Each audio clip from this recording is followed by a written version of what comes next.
Hi everyone, and welcome to this another lecture of this self-knowledge course. Today we're going to be starting lesson number 8 called Evolution, Involution, and Revolution.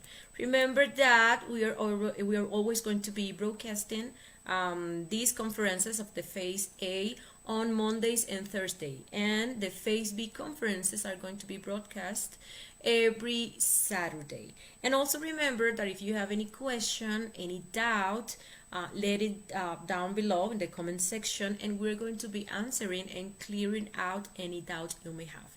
Also, in the description of this video, you're going to find the link, the access link to the WhatsApp group, and besides the access link to our YouTube channel, in which you're going to find all the conferences of this self-knowledge course. Well, today we're going to study a very important topic. As I said before, we are going to know the processes of evolution, involution, that we as sparks go through in this physical manifestation, how we have been evolving and evolving through the different kingdoms of nature, and what's the purpose of all this. We are going to learn about the law of revolution, which will allow us to get out of this mechanical wheel in which we find ourselves, rescuing all the wisdom that we have been acquired along the different kingdoms of nature. We have to go through. The objective of this topic is that we can clearly see why we come to the planet, to this planet, and how we can achieve that goal, okay? If we don't get to that point in our life where we clearly understand what we are going or what we are doing here, what is the purpose of existing, we will simply keep spinning on this wheel, known as the wheel of samsara, repeating the same actions and making the same mistakes without even having the possibility of waking up. But first, let us understand what are the laws of evolution and involution. Both laws are completely mechanical and always depend on each other. Everything happens according to these two laws. We see that everything begins, grows, decreases, and ends. Plants, animals, people, everything is born, evolves until reaching a climax. Then they begin to get sick, to weaken, to get old, until one day they die. We can see even a company that is formed, grows, reaches a peak of profitability, and eventually declines until it falls completely. And we can even see that in how the great and powerful civilizations that have existed have reached a peak in their evolution and have fallen in the same way. So we can see that nothing escapes to these two laws. Well, the important thing is that we know that our essence also goes through this process, being subject to the mechanics of this universe. So let's see how we evolved through the four kingdoms of nature. Well, the most common thing is that people believe that they are just their physical body, but certainly we are much more than that. This physical body is just a vehicle that our essence, which is our spirit, our consciousness, is now using to move in this dimension. That spirit, that consciousness that we really are, is that divine spark which once came from that source or God, or whatever you want to call it, which is also known as the sacred absolute sun. All the sparks come from the sacred absolute sun in search for its mastery or self-realization. That makes us know that we come here with a purpose, and that purpose is to obtain wisdom through all the experiences that we are going to live while we create the ego through the different kingdoms of nature. That is, we come to this physical manifestation to take a course, a master's degree, to return to the source with wisdom once we have achieved our own self-realization. When the sparks leave the sacred absolute sun, they do so through one of the 7 rays of creation, and it is connected to the wheel of samsara. This wheel ascends in evolution led by Anubis, and descends into involution led by Typhon. This spark has 3% of free consciousness and 97% of innocent and trappable essence, and it will enter the different kingdoms of nature to create the ego in which this 97% of essence will be trapped.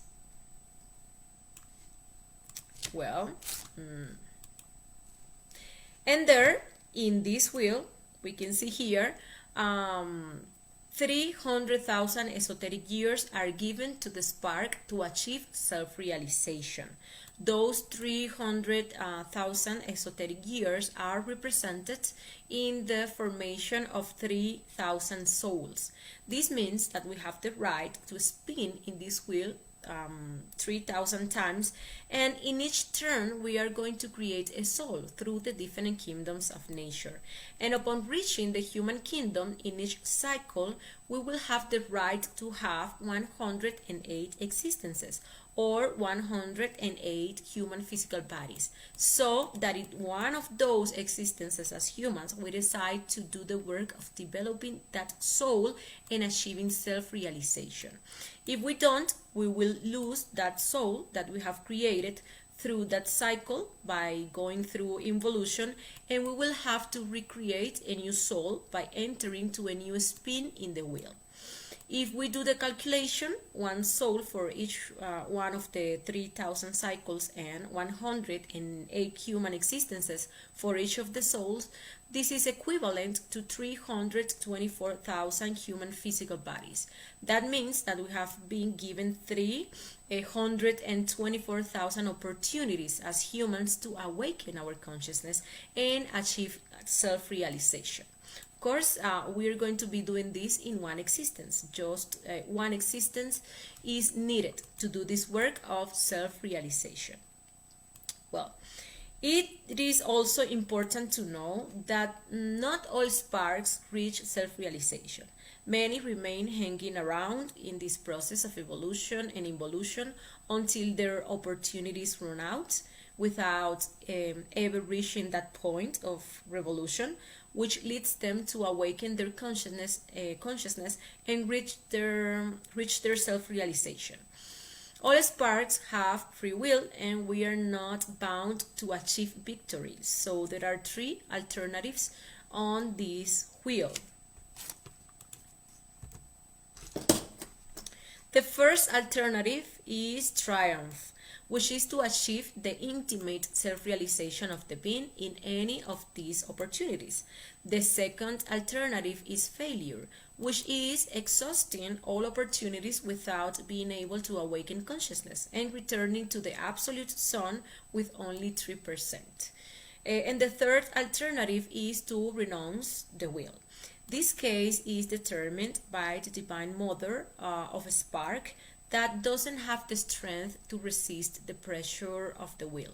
Then it is cleansed of the ego and returned to the absolute with the 3% of consciousness with which it went down under the same conditions as the unsuccessful spark. Now, let us analyze the process of evolution in more detail. Well, once the spark of once the spark of the sacred absolute sun emanates, it enters the wheel through the mineral kingdom. In the mineral kingdom, our spark was connected to the physical body of an evolutionary mineral, such as a precious stone, a metal, or even a grain of sand. There our soul was called a gnome or pygmy. This means that when we enter the wheel of samsara, our spark moves freely in the fourth dimension from nature, but our silver cord is connected to an evolutionary mineral to begin its learning process. Although we see inert minerals and believe that they have no life, in reality they are the physical body of a spark that is learning in that kingdom. This spark is assigned a first brain, which is the emotional brain. Therefore, it has the ability to feel simple emotions. He has, it has no psychological defects yet, but it will begin to create them. The only duty that the spark has in this kingdom is to attend to school where they are taught the different things corresponding to the mineral kingdom. Under these conditions, it will last thousands and even millions of years, forming its first defects. The first defects that form are those of disobedience to the gurus devas of nature, then continue with those of antipathy, etc. When a novice sees that the spark has already created enough defects, he transfers it to the vegetable kingdom. In this kingdom, our spark was connected to an evolutionary plant according to the original ray to which we belong.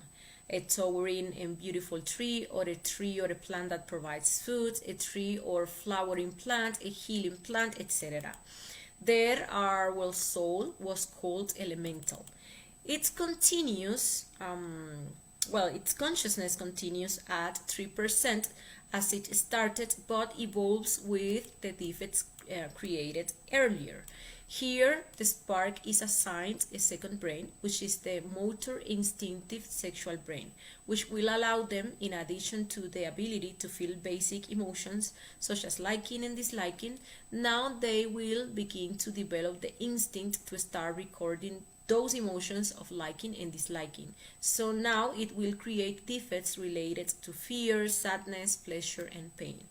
Now it will also have the ability to move slightly in search of sunlight and move its roots in search of more nutrients.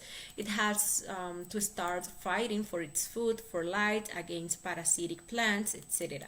In that fight, it creates new psychological defects since it already feels pain and has to learn a lot from nature to become strong. And thanks to this brain, it will have the ability to reproduce. In this kingdom, that spark must learn everything about plants and their uses. And in fact, once we start to awaken our consciousness, we'll begin to remember this knowledge that once we had. And we will know how to use plants for healing. When our guru saw that we had created enough defects, he disconnected us from the vegetable kingdom and connected us with the mineral kingdom.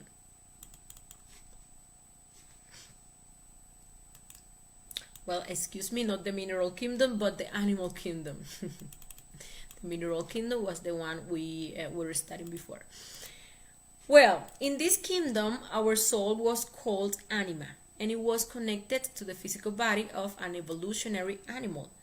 For example, a pure-blooded animal, a beautiful wild animal, or an animal that gives food. The spark maintains its 3% of consciousness and maintains the two brains of the plant kingdom, but now with more developed abilities. Now it is no longer planted in the same place. Now it can move to look for its own food and learn to defend itself from other animals, and it will develop all its animal instincts like fornication, violence, fear, etc. As it learns to survive in a wild environment, it will create new flaws, new defects. After many years going through different species in this kingdom and creating many defects, the Guru Deva of that kingdom brings the spark to the human kingdom. Well, in this kingdom, our spark is now called soul. Here the spark receives a third brain, which is the intellectual brain. So now, in addition to the emotional brain and the motor instinctive sexual brain, we have a third brain that gives us the ability to reflect and judge our actions. Therefore, as human beings, we can gradually eliminate all the defects that we have been creating and rescue the window that is trapped within them. Also, since we now have an upright spine, we can consciously direct our sexual energy through our spine to create our internal bodies. And also, we can develop love, consciously sacrificing ourselves for others. Therefore, it is in this kingdom where we have the opportunity to awaken our consciousness and achieve self-realization. In this kingdom, we will have the right to have 108 existences as humans. That is to say, we have the right to be born and die 108 times in human physical bodies. The first time our silver cord was connected to a human physical body, it was in a baby born in a tribe, in a place far from civilization, where people were still connected with the nature from which they had just arrived. From the 108 existences as humans, we are going to have the first 44 occur in an evolutionary condition. But even so, the human being creates many psychological defects during this period. As the 44th existence is completed, the evolution will be over and the evolution will begin, although he is still entitled to another 44 existences, but as a humanoid. But now, as a humanoid, the instinct puts the intellect at its service, and the soul or psyche quickly blankens. He's completely also filled with the ego in those 44 remaining existences. In any case, you still have the opportunity to wake up and seek your self-realization at any time during those 44 remaining existences. Really, it is very good, advisable that we investigate in a conscious astral unfolding in which of the 108 existences we are currently in this cycle. And we can also investigate how many times we have turned the wheel. As we see here, up to this point, the ego is always evolving. We will be creating more and more ego, and our consciousness will be more and more trapped and asleep. If we do not take advantage of our soul, we will lose it, since once our 108 existences as humans are exhausted without taking advantage of any of those 108 opportunities to release all our energy and our consciousness from the ego and create the existential bodies of the being in order to achieve self-realization, we will enter the involution until the nature disintegrates the last one of the psychological aggregates and we achieve the second death.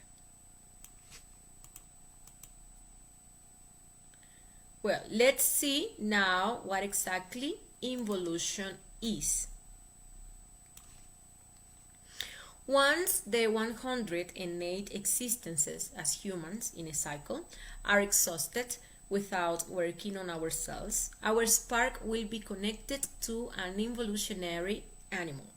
The silver cord will be connected, for example, to a stray dog or a donkey that is forced to work all day, or a pest such as rats, cockroach, etc. While our spark, contaminated with all this ego to free itself from all this, will penetrate the 9 Dantesque circles, from where it will not leave until nature finishes disintegrating all the defects. Here we will receive various animal bodies, and later our spark will connect to various bodies of involutionary plants. Thus we will go down through the kingdoms, and finally we will arrive at the involutionary mineral kingdom, where our spark will connect to the decomposing minerals. In the involution, nature will disintegrate all the psychological defects, and we will achieve the second death, as I said before. This process can last thousands or millions of years, and in the end, our spark will come out totally clean of ego, with the 3% of consciousness, but having lost the created soul and all the wisdom acquired in that turn of the wheel. and it will connect back to the evolutionary mineral kingdom to start a new spin on the wheel of samsara to create a new soul.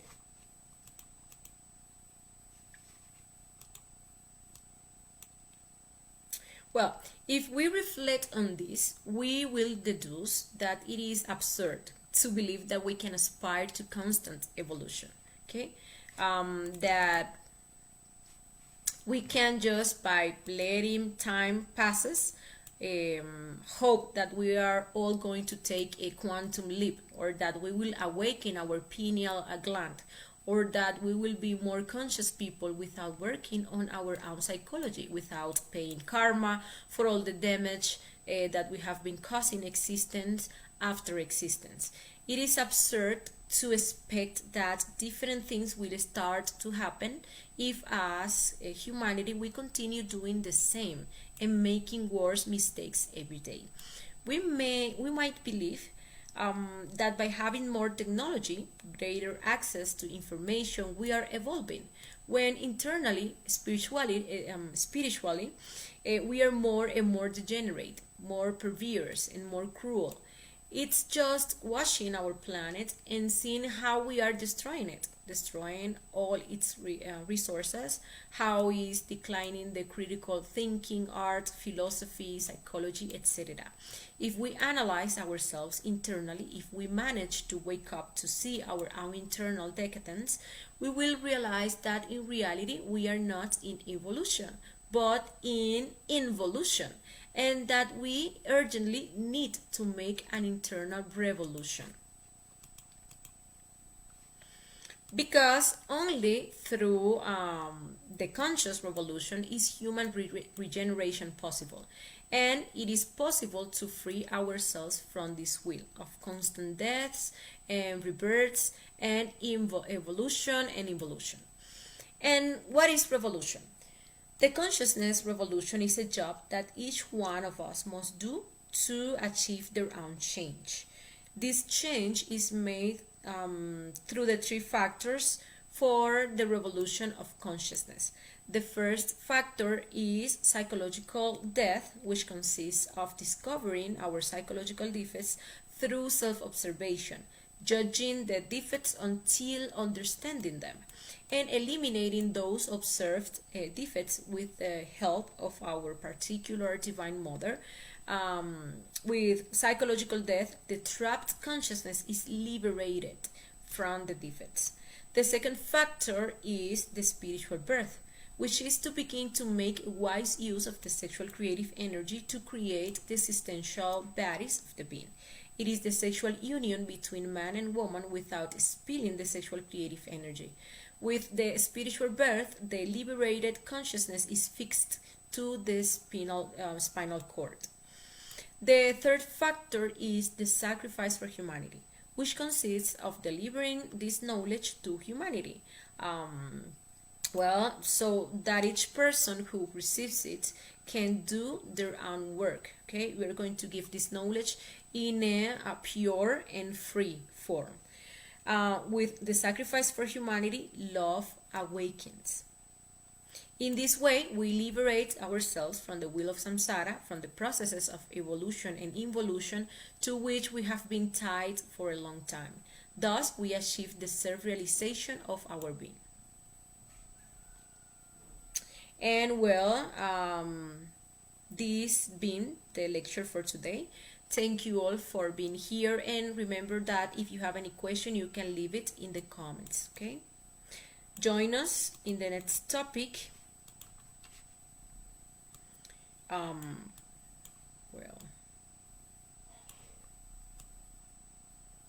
Okay, here we have the image. Join us in the next topic, in which we will talk about the infradimensions. We will see in detail how these infradimensions are subdivided and the work that we have to do in our internal infradimensions, since from these infradimensions will come out the light and fire, the wisdom and love. Okay, the raw material to do this work of self-realization. So thank you very much, and see you next time.